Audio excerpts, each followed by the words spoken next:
બધા બર્તનને હાથ લગાડ્યા એટલે બધા સોનાના બર્તન થઈ ગયા. હવે પેલો ભાઈ ઘરથી બહાર નીકળવા તૈયાર નહીં. પડોશી જે સત્સંગ સાંભળવા ગયા હાંજે આયા કે ભાઈ કેમ નહીં આવ્યો?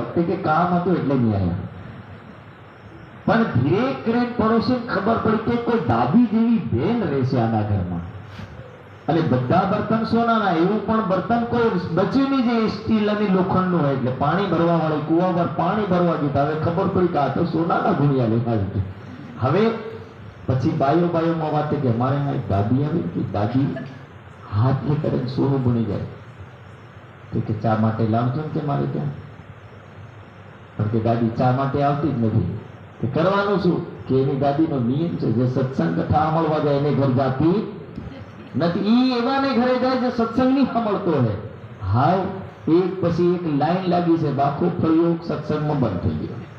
ધીરે ધીરે 2 3 4 ફળિયાના જાતા હતા. એમ ખબર પડી લક્ષ્મીજીનો બધાને ઘેરે ફેરો લાગવા લાગ્યો. લાસ્ટ ઘર રહી ગયું જેને ઘર કથા ચાલતી હતી. જેને ઘર વિષ્ણુ ભગવાન રોકાયા હતા એને પણ ખબર પડી કે ભાઈ વિષ્ણુ ભગવાન અહીંયા આ બાવાજી આવ્યા છે. બીજી તરફ એક માતાજી આવ્યા. માતાજી હાથ લગાડે એટલે સોનું થઈ જાય. પણ એની ખબર પડી કે માતાજી એવે ઘરે કોઈ જગ્યા નથી જતી જ્યાં સત્સંગ થાય. એટલે આ ભાઈ હરોજનો વિષ્ણુ ભગવાનને કે મહારાજ હાવ કથા ઘણી થઈ ગઈ. હાવ તમે જાઓ કે હાવ વધારે તમે અહીં રહેતા. અમારા ગામમાં બધા જ્ઞાની બની ગયા. હાલ તમે આગળના ગામમાં કઈ સત્સંગ કરશો? પણ વિષ્ણુ ભગવાન કે ના મારે કઈ જ રહેવું છે કે. એટલે લક્ષ્મીજીને બોલાવવા માટે બધા પ્રયાસ થાય.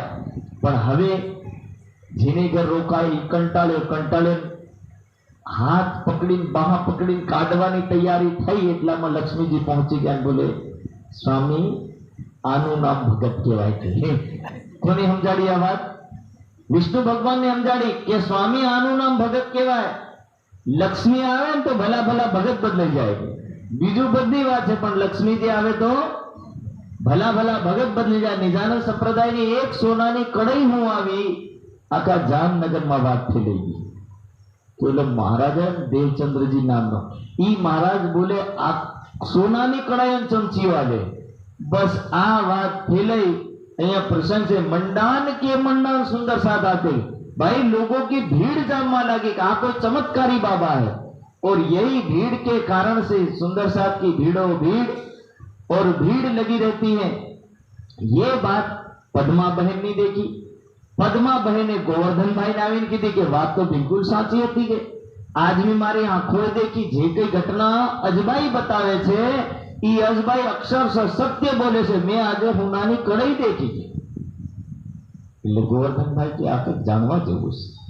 એટલે ગોવર્ધનભાઈ જયારે પધાર્યા ત્યારે તબ ગોવર્ધન કે तब गया गोवर्धन को. तब गोवर्धन भाई को बोला मोहे ले जाओ तुम. और गोवर्धन भाई जब यहाँ सत्संग सुनने गए और जा करके गए जगाओ अपनी आत्म के सतगुरु महाराज હું કોઈ તમારી સોનાની કડાઈ કે ચાંદી જોઈ નથી આવ્યો. હું તો મારી આત્મા કલ્યાણ માટે આવ્યો છું. મારે કોઈ સોનું ચાંદી જોતું નથી અને હું મારા આત્મા કલ્યાણ માટે આવ્યો. અને આત્મા કલ્યાણ માટે આવેલા આ ગોવર્ધનભાઈ ધ્યાનપૂર્વક સત્સંગ સાંભળે અને ધ્યાનપૂર્વક સત્સંગ સાંભળતા સાંભળતા વચ્ચે એક બીજી ઘટના ઘટિત થાય છે. અને ઘટનામાં એવી ઘટના ઘટિત થાય કે કોઈક વાતની આ ખબર પડી કે કાંગીભાઈના ઘરે રાત્રિમાં સ્ત્રી અને પુરુષ બંને બેસે છે. એટલે એ ભાઈ ફરિયાદ કરી આવ્યો જૈન રાજાને. અને રાજાને ખબર પડી કે કારણ કારસ કંઈક હોઈ શકે. એના માટે રાજાએ કીધું 2 કોતવાલને મોકલી દીધા. તમે જઈને જોઈ આવજો. ઈ કોતવાલ આયા એટલે આયા કોતવાલને કીધું કે પેલો જે દીવો બળે ને આ તમે જાતા રહેજો. બસ આ કા લોકો બે છે.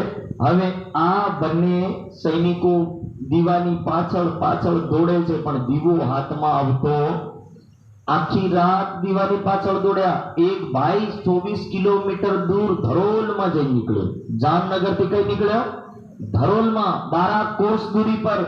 અને એક આખી રાત કુવાની ગોળ ગોળ ફરતો રહ્યો. ધરોલમાં નીકળ્યો એ જઈને પૂછે છે કે બેન, પાણી વાળી બેન ની પૂછ્યું કે બેન આ કોનું ગામ? તો કે આ તો મોહબરજી નું ગામ છે ને તમે મને લાગો છો કે જામનગરના સૈનિક છો. ओ भाई यहाँ से चले जाना, वरना यदि सुबह मोहब्बत जी के सैनिक आ गए तो आपको कहीं गुप्तचर समझ करके जेल में बंद कर देंगे। ये किसी भी तरह अपनी जान बचा के भागा। और जो कुंवारी गोल गोल फरतो तो ई विचार करते रहो कि रात्रि में लेटी पड़तो तो હું થાતો મારો, બીબી મરતો અને ડૂબી મરતો, રાત્રિમાં કોઈ કાગડા પણ આવતા, મારા છોરા સાબર બધું રખડી જાતો। એટલે ઈ વિચારો, ઈ ટેન્શન લઈ પાછા બંને ભેગા થાય, બંને ભેગા થઈને વિચાર કરે કે ઉપરવાળાની કૃપા કહેવાય। હો, કૃપા ઈ કહેવાય કે આ આપણે આખી રાત સુધી ફર્યા, હું કુવાની ચારો તરફ ફર્યો, તમે ધરોલ નીકળ્યા, પણ બોલે આપણને કોઈ નુકસાન થયું? મને લાગે છે કે જે કામ થઈ રહ્યું ને એ નેક કામ થાય છે, કોઈ ગલત કામ થતું નથી। પણ આજે જે ચુગલખોર હતો એ કોણ હતો એ મને ખબર નહીં પડે। એક વાર જો મળી જાય ને તો આનું હું ગળું કાપી નાખું। બંને ગુસ્સામાં ચડ્યા અને એની પત્નીઓ પણ બરોબર ગુસ્સામાં ચડી કે અમારા પત્નીઓને આવા ગલત કામો માટે કોને મોકલી દીધા। અને એવી રીતને આ બંને ઘટનાઓ ઘટિત થાય છે, એક સોનાની કડી વાળી અને એક આ સૈનિકો વાળી। આ બંને લીલાઓ થાય છે અને બંને લીલાઓમાં ચમત્કાર ત્યાં નમસ્કાર। દુનિયાનો નિયમ છે સાહેબ, ચમત્કાર ત્યાં નમસ્કાર। દુનિયા ખાલી ચમત્કારની પીછે ભાગે, બાકી ભક્તિ, જ્ઞાન, ધર્મ, કર્મ આની સાથે કોઈ લેવું દેવું નથી। એટલે એક ચમત્કાર દેખ્યા એટલે લોકો ત્યાં દોડવા લાગ્યા અને નિજાનંદ સંપ્રદાયમાં પણ સંખ્યા વધતી જાય છે। पहले मिलाप गोवर्धन का, अब धीरे धीरे प्रसंग વધ્યો ને પહેલો મિલાપ મોટા ભાઈનો થયો। ગોવર્ધન ભાઈ સાંજે આવી અને ઘરમાં માતા પિતા અને ભાઈઓની સામે રોજ સત્સંગની વાતો કરે કે પરમધામ છે, પરમધામથી આપણે આયા છે, પરમધામ જવાનું છે, એવી અનેક પ્રકારની વાતો કરે।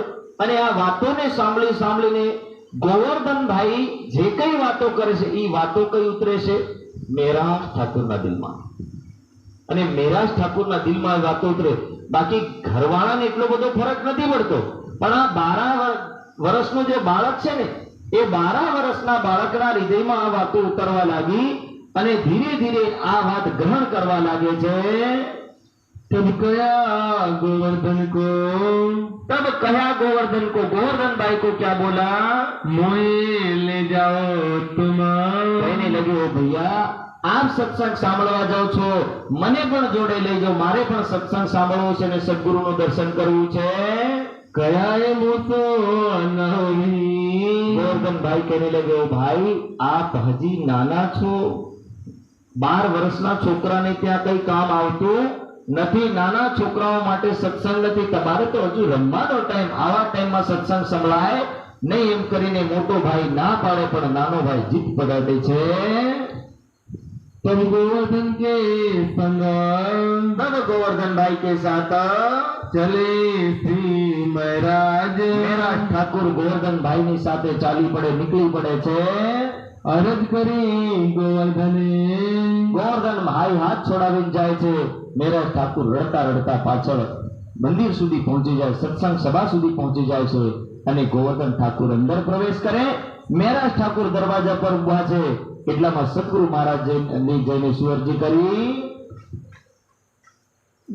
तब आजा गए श्रीदेव चंद्र जी ने, सदगुरु महाराज ना चरणों में जઈને विनती કરી, गुरुदेव हे सदगुरु महाराज मारो नानो भाई सत्संगની વાત સાંભળીને મારી પાસે દોડીને આવ્યો છે, એ સત્સંગ સભામાં બેસવા માંગે છે, જો તમારી આજ્ઞા હોય તો એને લઈ આવો। તબ સદગુરુ મહારાજ કે ઓ ગોવર્ધન ભાઈ, બાળક કોરી સિલેટની જેમ છે, કોરા ચોપડાની જેમ છે, બોલે એના હૃદયમાં જે લખાશે એ પાકું લખાશે, એ મીટી શકે નહીં। એટલે સૌથી પહેલા બાળકને તમે જ્ઞાન આપો, બાળકને હૃદયની અંદર જ્ઞાન ઉતારો અને જેમ તેમ આ સંસ્કાર બાળકના તમે જાગૃત કરો। અને એના માટે ધ્રુવનું ઉદાહરણ આપે છે।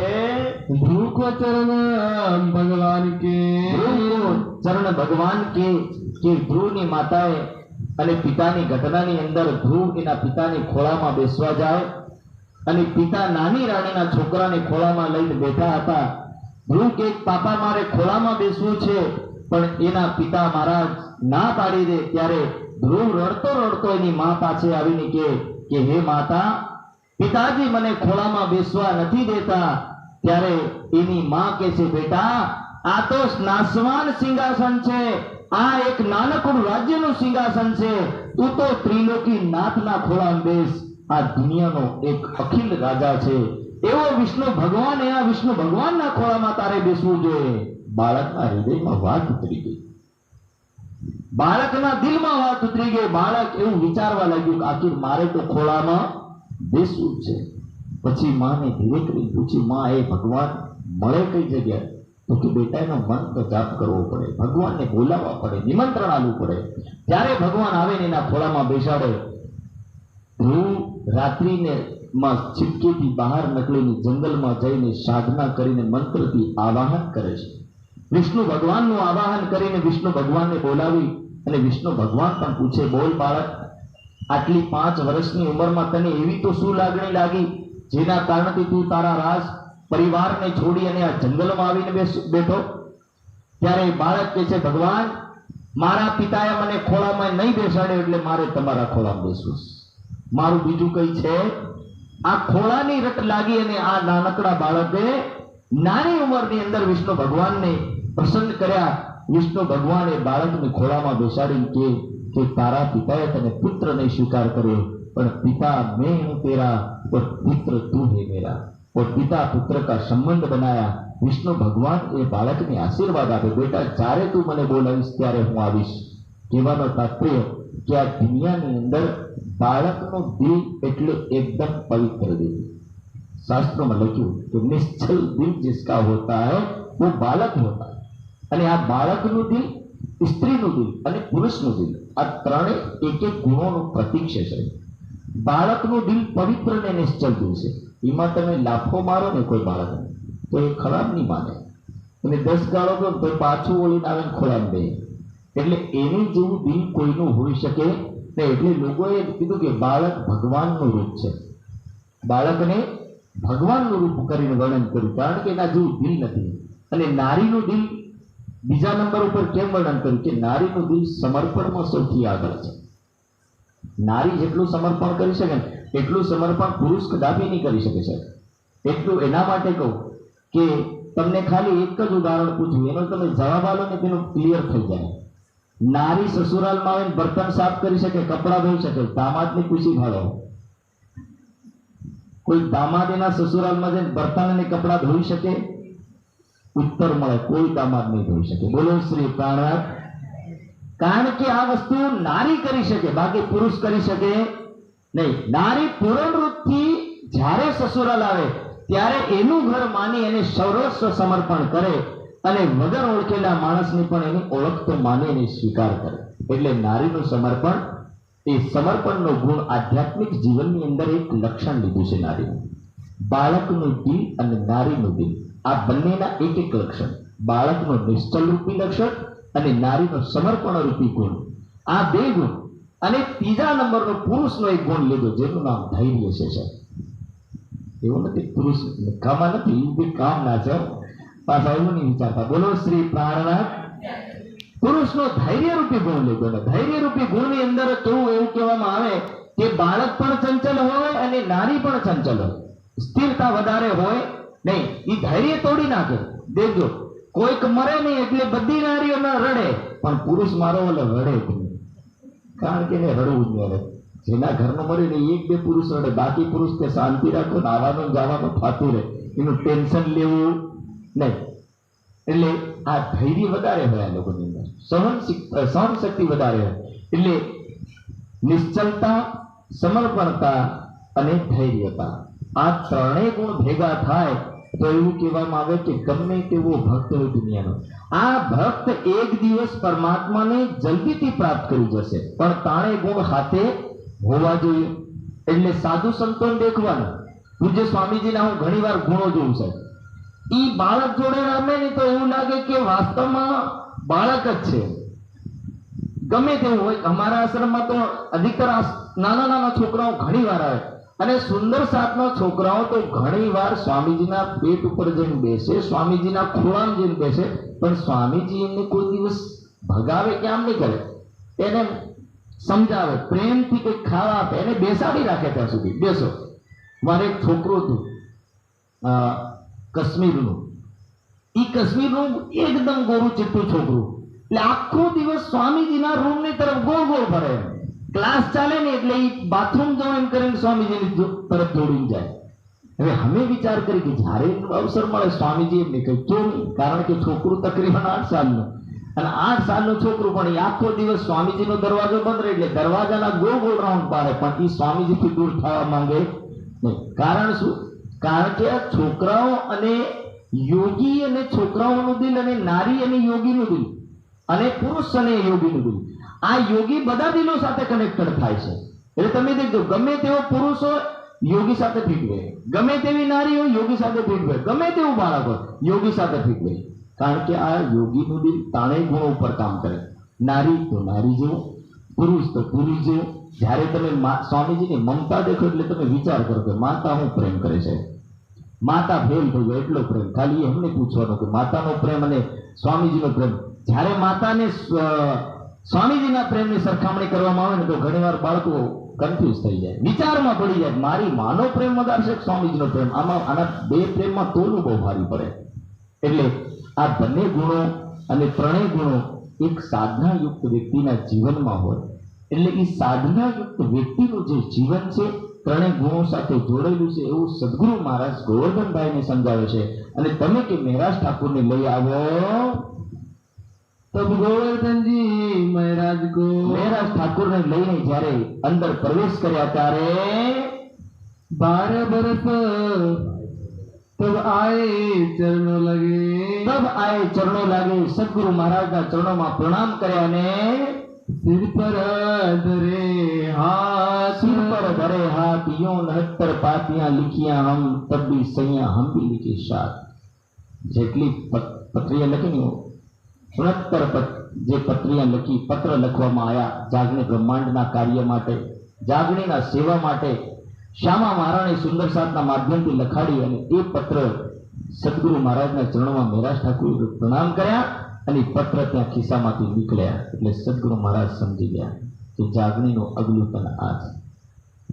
આ અક્ષરાતીતનો બીજો જામો છે અને બીજા તનની આ લીલા છે. એટલે સદગુરુ મહારાજ મહેરાજ ઠાકુરને પકડીને નજીકમાં બેસાડે છે. આવો. બંને તનો ભેગા થયા એટલે અહીંયા વર્ણન લખ્યું બંને સ્વરૂપોનું મિલન. બંને સ્વરૂપોનું મિલન, એક ઇન્દ્રાવતી આની આત્મા અને એક શ્યામા મહારાજ. બંને આત્માનો અહીંયા વિશેષ રૂપથી ઉલ્લેખ કરવામાં આવ્યો. 12 વર્ષ મહિના 2, 12 વર્ષ और महीना 2 અને ઉપર 10 દિવસ થયા.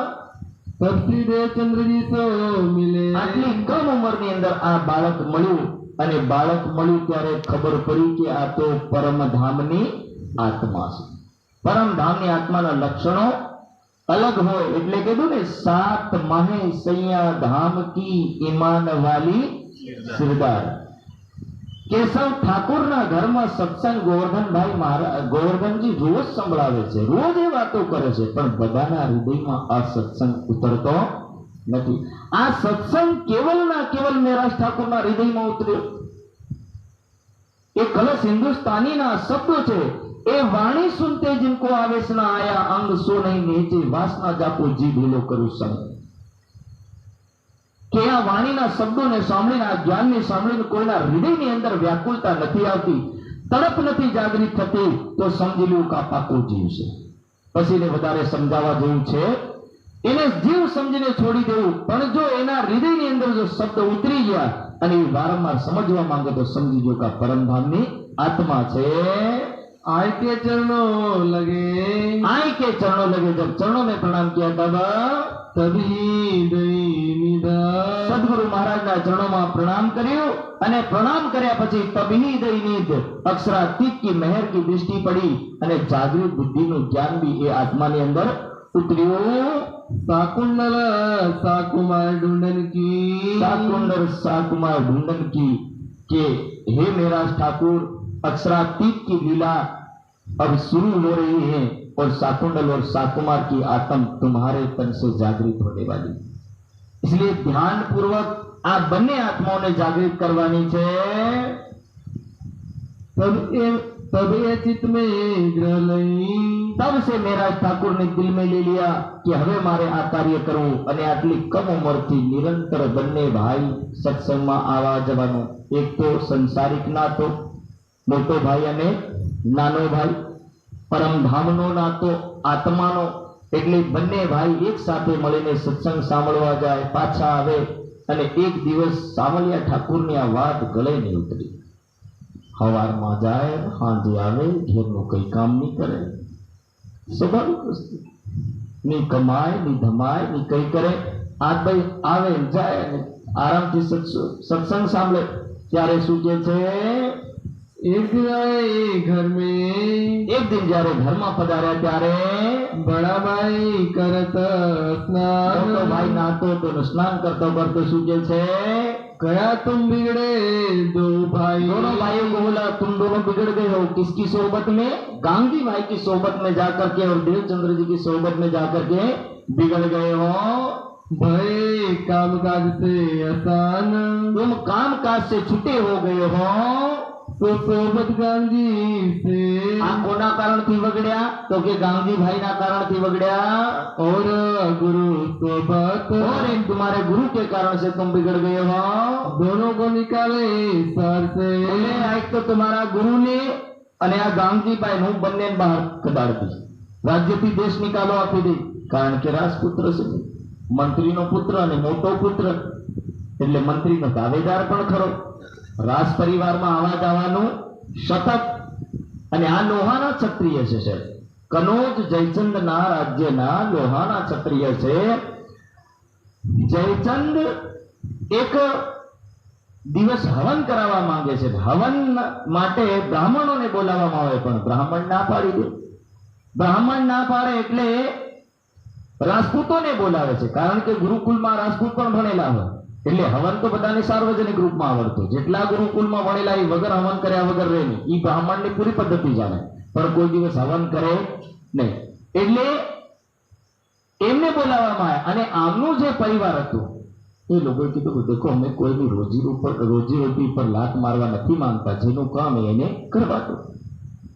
રાજપૂતોએ ના પાડી અને રાજા જયચંદ ગુસ્સો કરે છે, અને ગુસ્સામાં થઈ અને આમને કનોજ રાજ્યથી નીકાળી મૂકે છે. અને કનોજ રાજ્યથી નીકાળવાના કારણથી આ લોકો ગુજરાતમાં આવીને વસાવટ કરે, અને ગુજરાતમાં આ લોકો બહુ શક્તિશાળી યોદ્ધા ગણાય છે. અને શક્તિશાળી યોદ્ધા હોવાના કારણથી એ જે રાજ્યમાં વસાવટ કરે એ રાજ્ય બિલકુલ સુરક્ષિત રહેશે, અને એ રાજ્ય પર કોઈ રાજાને બુરી નજર પણ નથી પડતી. એટલે ત્યારથી એ રાજ્યનું નામ પડ્યું લોહાના ક્ષત્રિય રાજ્ય.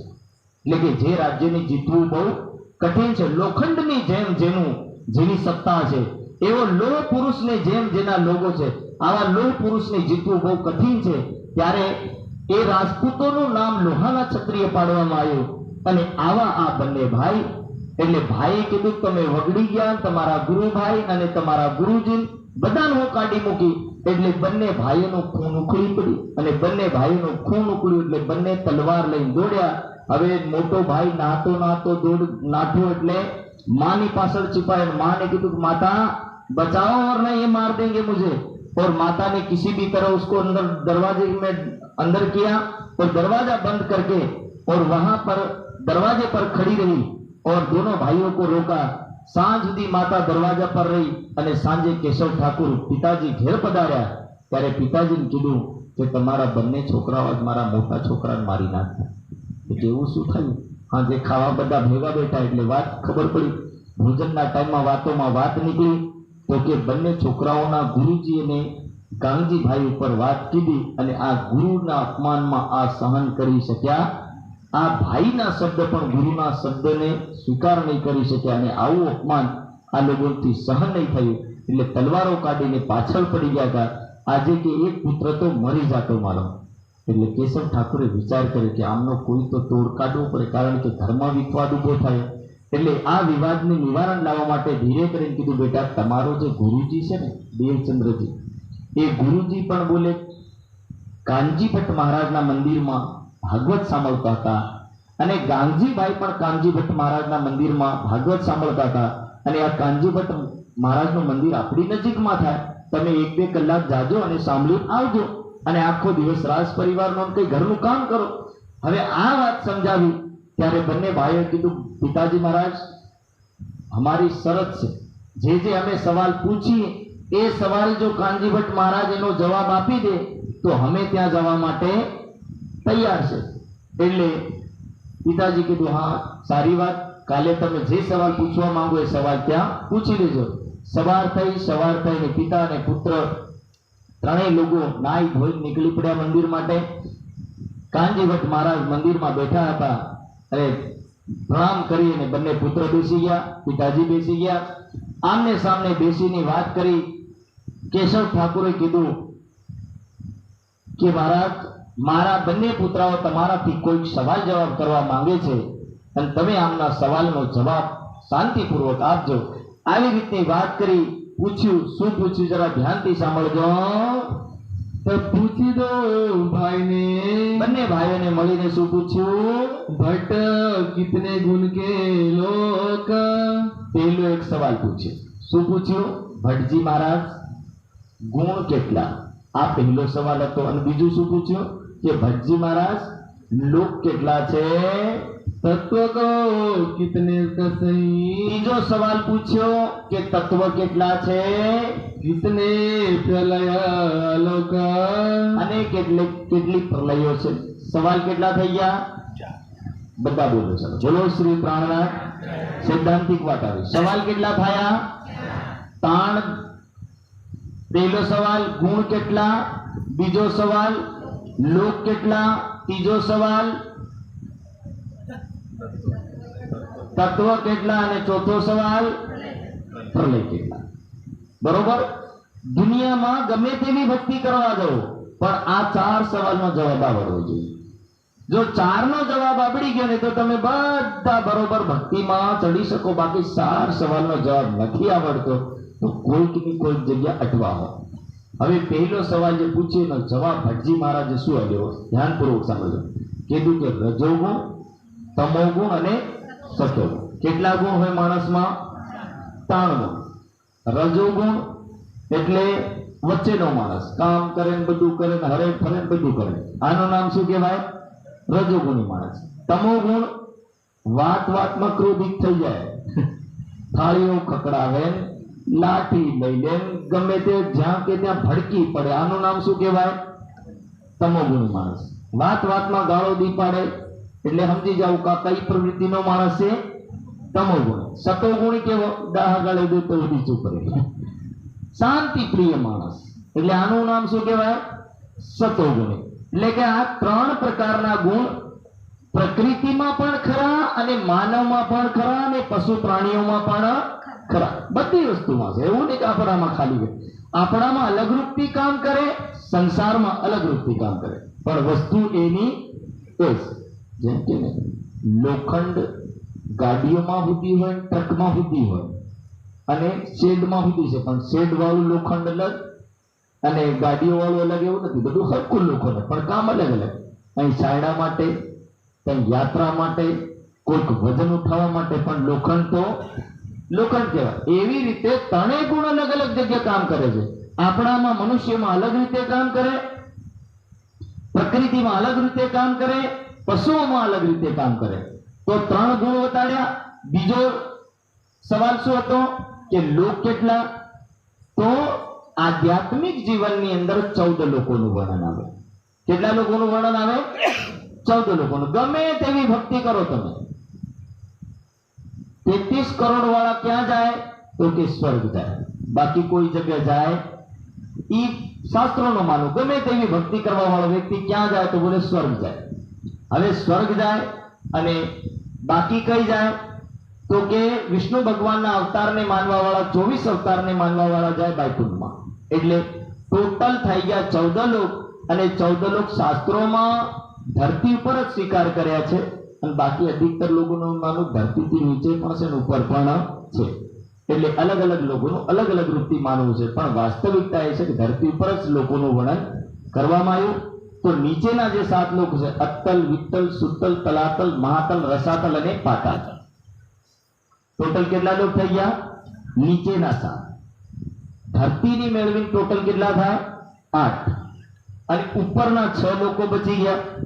એમાં ભુવરલોક, સ્વર્ગલોક, મહરલોક, જનલોક, તપલોક અને સતલોક. ઉપર ટોટલ 6.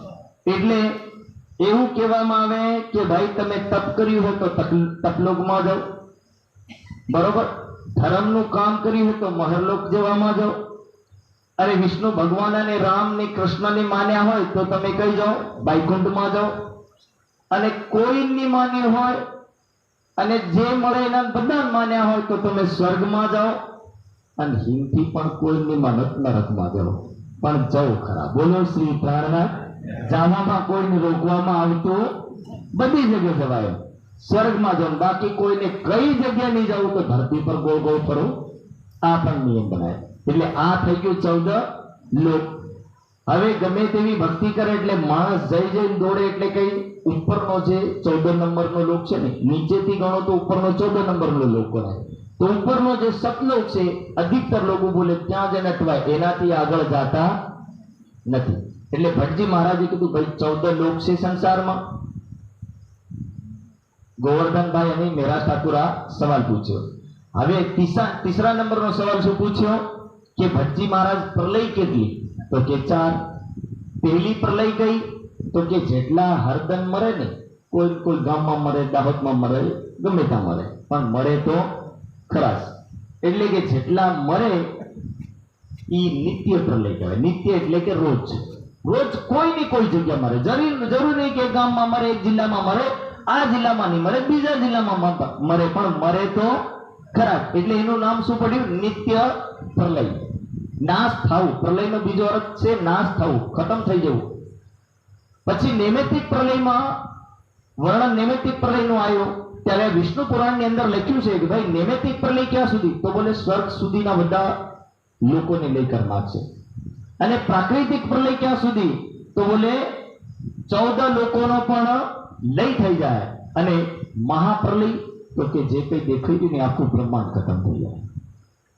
એટલે વિચાર લેવો. અત્યારે જમીન છે, બધું છે, પગ રાખીને આપણે ચાલી શકીએ, બધું ચાલી શકીએ. પછી ઉડી શકો તો જ રહેજો, બાકી નહીં ઉડાય તો અત્યારથી સમજી જાઓ. એટલે અત્યારથી ભક્તિ કરી લેવી. બાકી ઉડાય વિમાનોનું એટલું બધું પણ પેટ્રોલ નથી સાહેબ, કી ઉડ્યા કરે, બરોબર. ટાઈમ આવે એટલે બધું ખતમ થઈ જાય. એટલે ઘણા લોકોની માનસિકતા એવી છે, ઘણા લોકો એવું વિચારે અત્યારે વર્તમાન ટાઈમમાં લોકોની માનસિકતા બદલાઈ ગઈ. લોકો આદા વિચાર કરવા લાગે કે મંગળ ગ્રહ પર પાણી છે એટલે આપણે ત્યાં ઘરું બનાવતી.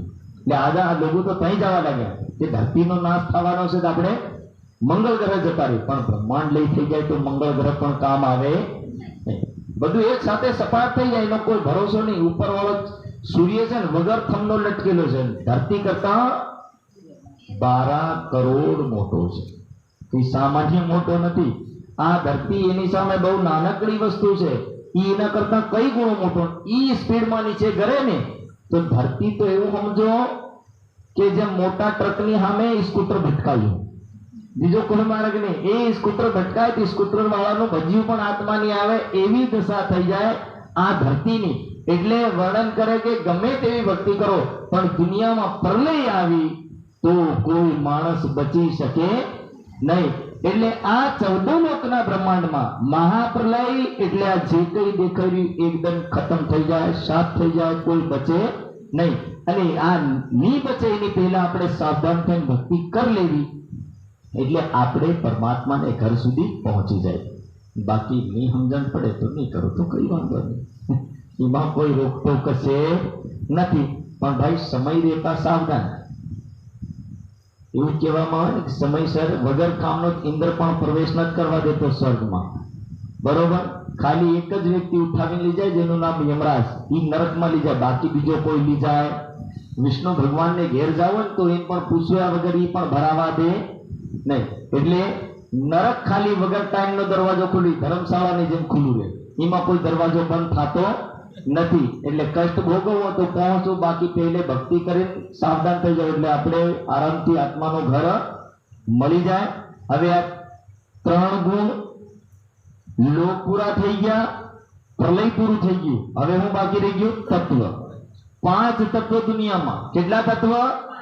5. પહેલું તત્વ છે એનું નામ આકાશ. બીજું તત્વ વાયુ, ત્રીજું તત્વ જળ અગ્નિ, અને ચોથું તત્વ જળ, અને પાંચમું તત્વ જેની ઉપર આપણે બેઠા પૃથ્વી. આ ટોટલ કેટલા તત્વ થઈ ગયા? 5. કહીને લગે મહારાજ હાવ અમને એટલું બતાડો કે 5 તત્વ તમે સમજાડ્યા, એ સમજણ પડી ગઈ. 3 ગુણ સમજાડ્યા, એ સમજણ પડી ગઈ.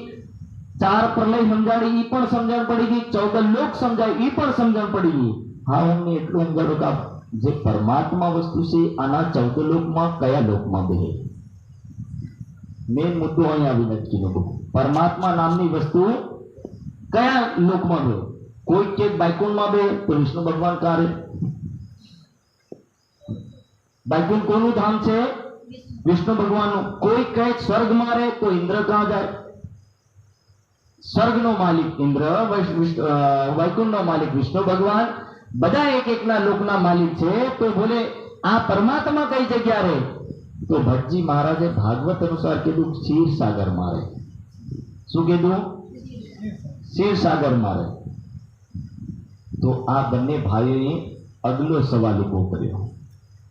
પહેલો પરમાત્મા કા રહી, 5મા નંબરનો સવાલ હતો. હવે કયું પૂછવામાં આવ્યો?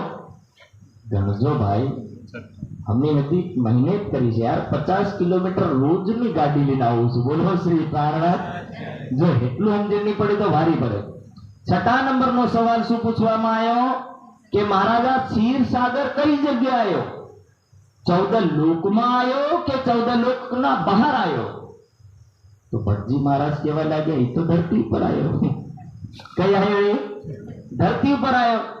તો કે મહારાજ તમે પહેલે તો કહી દીધું કે 4 પ્રલયમાં ધરતી પણ નહીં રહેવાની, ત્યાં પરમાત્મા કઈ જગ્યા રહેવાનો? એટલે હાવ ભટ્ટજી મહારાજ ફસાયો બરાબરનો.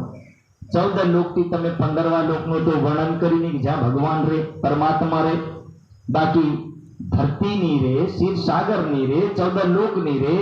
6 તત્વનું પરમાત્માની 5 તત્વનું લઈ થઈ જાય, 3 ગુણોનું લઈ થઈ જાય. તો બોલે 6 તત્વનું વર્ણન નહીં કર્યું, 4થા ગુણનું વર્ણન નહીં કર્યું, 15મા લોકનું વર્ણન નહીં કર્યું. ત્યાં પરમાત્મા રે તો રે કહા કો. ત્યારે ભટ્ટજી મહારાજે કીધું ઈ શાસ્ત્રમાં લખ્યું નહીં તો હું ક્યાંથી બતાવું? હવે જે લખ્યું એ જ કે ને ભાઈ. ગણિતના માસ્ટરને તમે ગણિત સમજી શકો, પછી કોઈ ના માસ્ટર તું ઇંગ્લિશ સમજાડ દે કે સાયન્સ સમજાડ દે, એની બસની વાત. કોઈ ઓલરાઉન્ડર વાત અલગ છે. બાકી વિજ્ઞાન વાળો વિજ્ઞાન સમજાવે ને ગણિત વાળો ગણિત સમજાવે.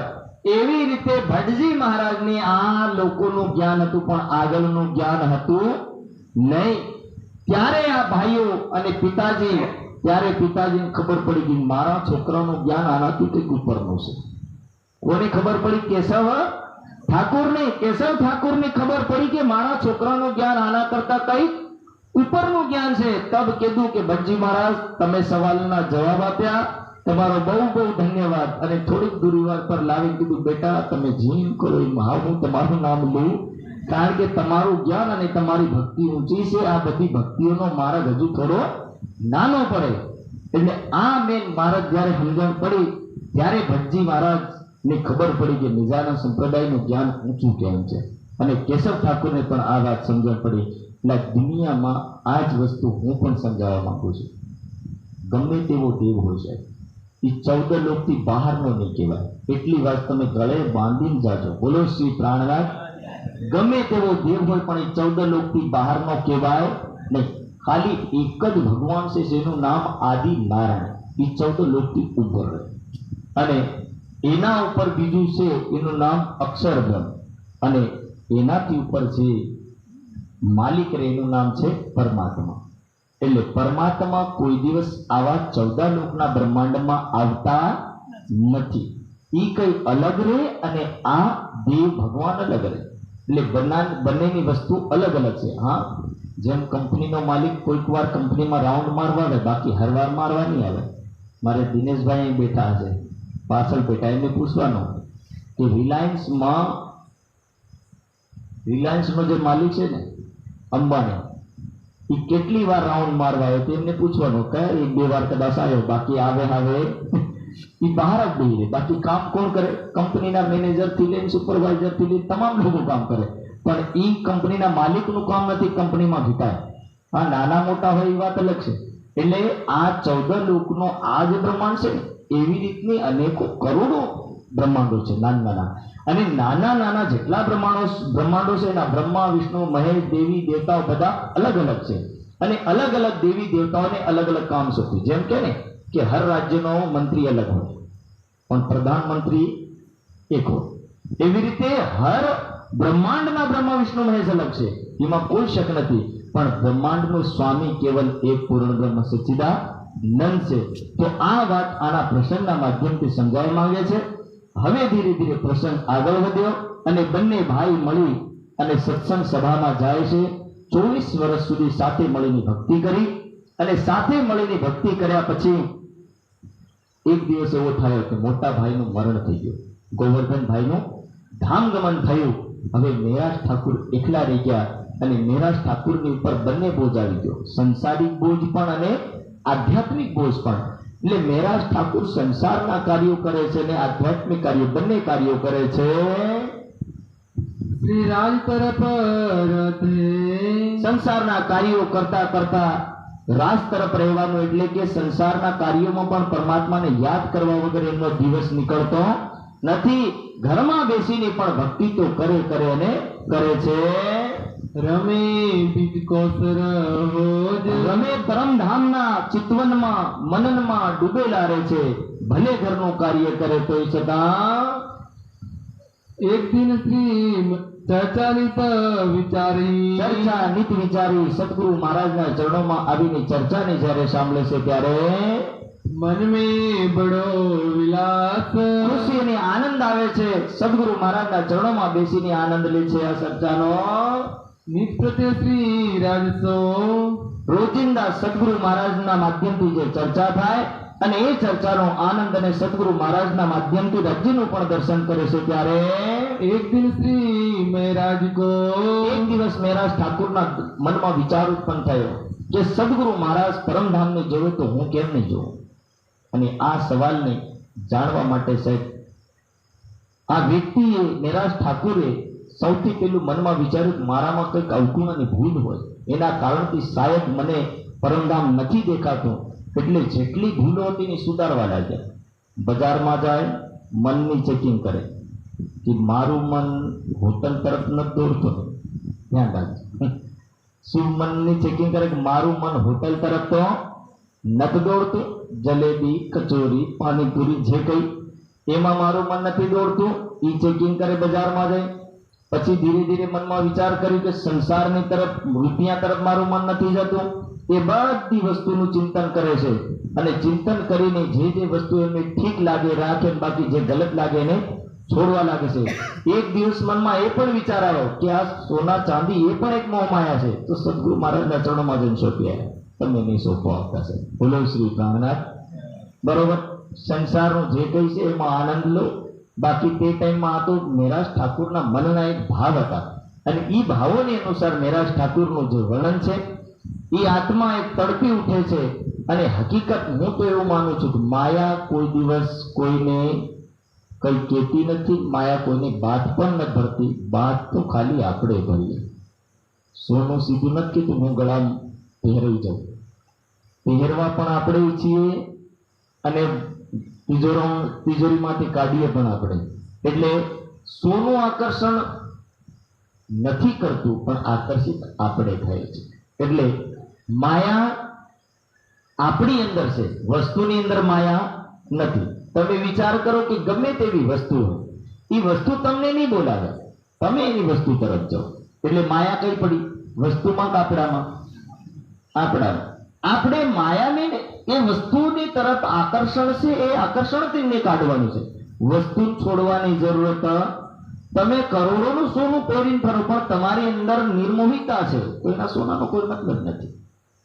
જનક રાજ સિંહાસન પર બેઠે છે. સોનાના સિંહાસન પર બેસવા વાળો જનક જ્યારે સાધનાની વાત આવે ત્યારે જનકને એવું લાગે કે ઝોપડીમાં બેઠો છે.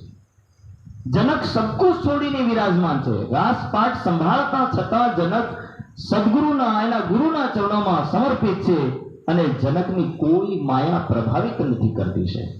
અને એટલા માટે દુનિયાનો આવો જ નિયમ કે તમે ગમે તેવી વસ્તુ છે, દુનિયાની વસ્તુ માણસને આકર્ષિત નથી કરી શકતી આકર્ષણ તો ખાલી આપણી અંદર જ હોય. આપણે જો એ આકર્ષણને ખતમ કરી દઈએ તો ધીરે ધીરે આપણે સંસાર તરફથી મુક્ત થઈ જઈએ. એટલે વસ્તુને છોડવાથી કોઈ વ્યક્તિ, મને એવું નથી લાગતું કે માયાથી છૂટી ગયો. તો ઘણા લોકો મેં ઘેર છોડી દીધું, ઓલું છોડી દીધું, પેલું છોડી દીધું. એ છોડવાથી કઈ થાય નહીં.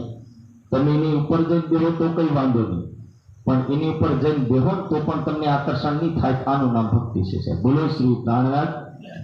એક ઉદાહરણ આપો. ઉદાહરણ સમજવા જેવું છે. મારો ટાઈમ પૂરો થવા આવ્યો. તો એક ટાઈમ એવો આવ્યો, એ ગુરુ એના શિષ્યોની પરીક્ષા લેવા માંગી. પરીક્ષામાં બંને શિષ્યોને કીધું કે ભાઈ, એક તપનું સ્થાન વેશ્યાલય છે અને બીજું તપનું સ્થાન હિમાલય છે. બંને શિષ્યોએ કીધું કે તમે યા તો વેશ્યાલય લઈ લો યા ફિર હિમાલય લઈ લો. તો એક વિચાર કરી, આ તો સ્ત્રીઓની વચ્ચે રહીને મારું મન બગડશે એમ કરીને એને સીધું કહી લીધું હિમાલય લીધું. અને એક વિચાર કરી કે મારે વેશ્યાલયમાં તપ કરવી છે. સુંદર નારીઓની વચ્ચે રહી અને એવું સ્થિર થાય છે કે ત્યાં બેસીને ભગવાનને પ્રાપ્ત કરે છે. અને જે હિમાલયમાં રહે ને એ એકાગ્ર તો કરી શકે, પણ જ્યારે જ્યારે આવી સુંદર વસ્તુઓ દેખી ત્યારે પાછો આકર્ષિત થવા લાગ્યો. એટલે બંને જ્યારે 12 વર્ષે પાછા ગુરુના ચરણોમાં આવ્યા ત્યારે ગુરુ એના મનની વાંચીને સમજી ગયા કે હિમાલયમાં ગયો પણ આદત સુધરી, અને વૈશ્યાલયમાં રહ્યો પણ હિમાલય જેવું તપ કરીને આવ્યો. પછી બંને શિષ્યોને બેસાડીને કીધું, હિમાલય વાળો કે ગુરુજી બોલો, મારી તપસ્યા 12 વર્ષની કેવી લાગી તમને? બેટા લાગી તો બરોબર, પણ અંદરનું બદલાયું નહીં. શું કીધું? લાગી તો બરોબર પણ અંદરનું બદલાયું નહીં. અને બીજા શિષ્યને કીધું, બેટા તારી તપસ્યા પણ મહાન અને તું બદલાયો પણ વિશેષ. એટલે કહેવાનું તાત્પર્ય કે વસ્તુ માણસને કોઈ દિવસ આકર્ષિત નથી કરતી, માણસ વસ્તુ તરફ આકર્ષિત થાય. જે દિવસ આપણું આકર્ષણ ખતમ થઈ જાય તે દિવસથી માયા છૂટી ગઈ. ભલે તમે 50 લાખની ગાડીમાં ફરો, એનો કોઈ ફરક નથી પડતો. તમે સોનું લઈને ફરો, રૂપિયા લઈને ફરો, પણ તમારી અંદર જે આકર્ષણ નથી તો એના રૂપિયાનો કોઈ ભાવ નથી અને એની વસ્તુનો પણ કોઈ ભાવ નથી. એ રૂપિયા કોઈ કામ જ નહીં આવે, કારણ કે રૂપિયા ઢેર હોય પણ એની વસ્તુની તરફ આકર્ષણ નહીં હોય તો એનો કોઈ મતલબ રહેતો નથી. અને ઘણી વાર તમે વિચારો સાહેબ, જેની પાસે રૂપિયા હોય ને એ રૂપિયા વાળો માણસ એકદમ સામાન્ય જિંદગી જીવતો હોય. એ તમે વિચારવા જેવી વસ્તુ છે. તમે દેખજો સાહેબ, ગામમાં રહેતો અને સિટીમાં રહેતો જે નાના જીવનની સામાન્ય જીવનની જીવતો માણસ અઠવાડિયામાં એકવાર હોટલમાં ખાવા તડપતો હોય. ગામમાં રહેતો એકવાર હોટલમાં ભજીયા ઉધી ખાઈ આવે ને ખુશ થાય, અરે આજે હોટલના ભજીયા ખાધા, હોટલમાં જઈને ખાધું. એ ભલે મહિનામાં જઈને ખાઈ ના આવે. અને સિટીમાં રહેવા વાળાને પૂછવાનું, એ કોઈ ખેતરમાં આવીને રહે ને તો એ વિચાર કરે આજે પ્રકૃતિનો આનંદ લઈ ગયો. પેલા લોકો આવા સંસારના ઘાસ ફૂસમાં બેહીને ખાય, ઘેરમાંથી બનાવીને ખેતરમાં આવીને ખાય, અને આપણી વાળા ઘેરમાંથી જઈને હોટલમાં જઈને ખાય. એટલે બંનેની માનસિકતા અલગ અલગ.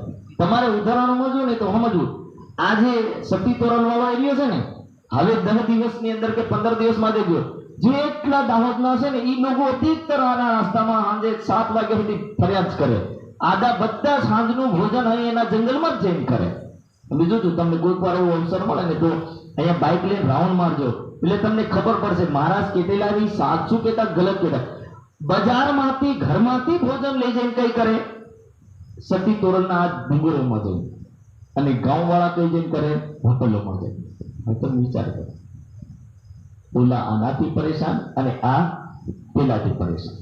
એટલે દુનિયામાં આ જ વસ્તુ છે. જે દિવસ માણસ સમજી ગયો ને કે હું જ્યાં જીવી રહ્યો બરોબર જીવી રહ્યો, તો સમજી લો કે આના જેવું બીજું કોઈ સુખ છે નહીં. એટલે આ વસ્તુ નિરાશ ઠાકોરના મનમાં વિચારાય એ વાત બરોબર છે કે ચાંદી માયા છે એવું સમજ્યું, પણ વાસ્તવિકતા એવું છે નહીં. અને એ ટાઈમની અંદર જે કઈ અવગુણ હતા એ બધા અવગુણ કાઢ્યા. ધીરે ધીરે નિરાશ ઠાકોર ખાવાનું પણ છોડી દે છે અને ખાવાનું ઉતરતા आहार घटाइया, गया पैसे भर गोल कि पैसे भर आहार रह जाना, यानी एकदम कम आहार कर देવાનો, આખું શરીર પીળું પડી ગયું। गांधी भाई ની बहन बालबाई कहवा लगी, सदगुरु महाराज ये मेराज ठाकुर को कुछ समझाओ, वरना एक भाई तो पहले चल बसा, अब ये दूसरा चल देगा। तब सदगुरु महाराज कहने लगे, मेराज ठाकुर या तो तुम मुझे हटा दो और तुम बैठ जाओ, या फिर इस बात को छोड़ दो। तब मेराज ठाकुर को ये बात समझ में आई कि अक्षरातीत की लीला चौथे दिन में जिसके तन से लिखी थी उसके तन से ही होगी, किसी और के तन से नहीं होगी। पांचवें दिन में मेराज ठाकुर के तन से लीला लिखी थी तो उसी के तन से होगी, किसी और के तन से नहीं होगी। इसलिए जिस तन से लीला लिखी थी वो उसी तन के माध्यम से होगी। उस दिन के बाद मेराज ठाकुर ने जिद करना छोड़ दिया और यहां से इनको अहमदाबाद भेजा गया और वहां से બે ગ્રંથ લઈને આવ્યા, પુરાણ સંહિતા ને મહેશ્વર તંત્ર, અને ત્યાંથી તે એમને મોકલી દેવામાં આવે છે અરબ દેશ ખેતાભાઈની જાગણી માટે। તો અગલા વક્તાના માધ્યમથી તમે 40 મિનિટનો જે પ્રસંગ છે 45 મિનિટનો એના માધ્યમથી એ પ્રસંગ સાંભળશો કે કેવી રીતે મેરાજ ઠાકુર ત્યાંના ખેતાભાઈને જગાડવા માટે જાય અને ખેતાભાઈની હાલત કઈ રીતની છે એ તમામ પ્રસંગો આગળ તમે સાંભળશો। બોલો શ્રી પ્રાણનાથ પ્યારે કી જય।